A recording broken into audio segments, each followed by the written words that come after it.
Hello everyone, hi guys.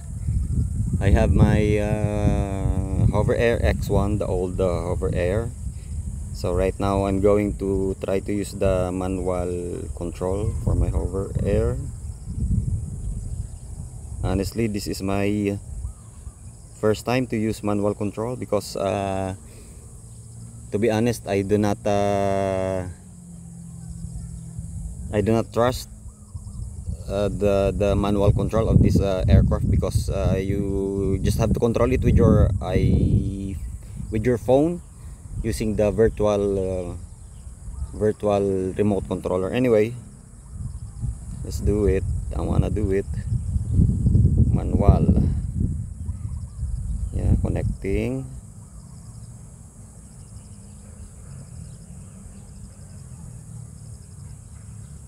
Medyo matagal mag-connect. Yun, forward. Yan, meron naman up. So yan.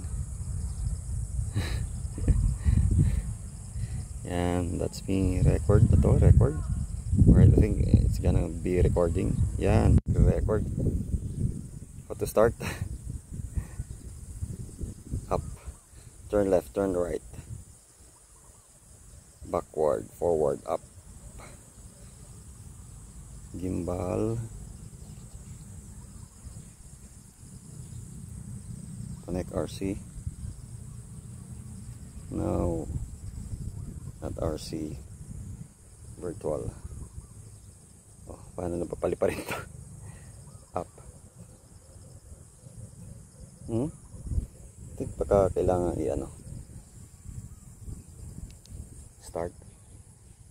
Ito, please take off since we will consume more power. Okay, Manual control.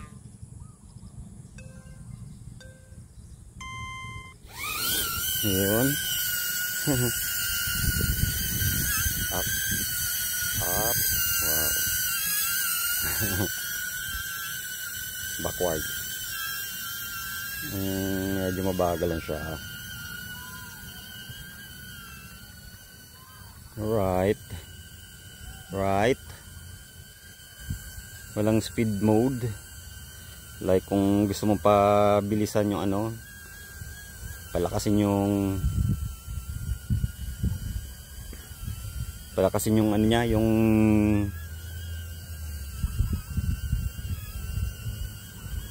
speed niya. So wala siya, parang parang high rate, wala eh. Forward.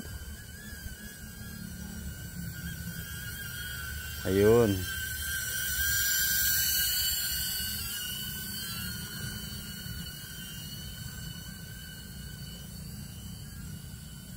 Turn left. Mabagal. Slow. Yan. Kita mo na ako.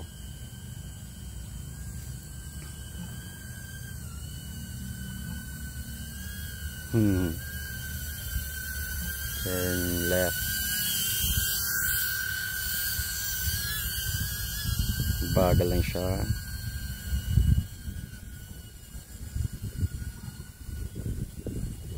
Turn left. Left.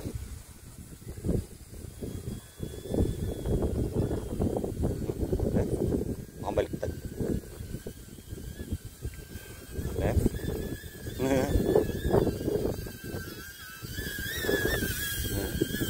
Pero magaling siya, oh. Ano na siya, steady siya kahit medyo may hangin, oh. Galing naman ng vision positioning system niya. Right. Left. Backward.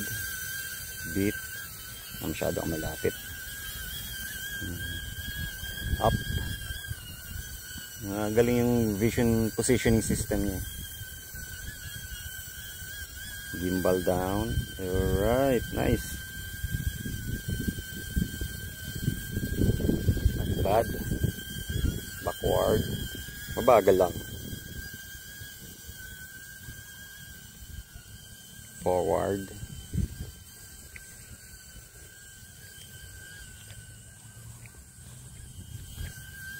Mabagal lang siya eh. turn right. Right. Baliktad. Okay. Right. Baliktad dito ka, left. Ayan. Turn left. Turn right. Right. Backward. Parang ano eh. Ayos na din. Up. Yan ba, battery left.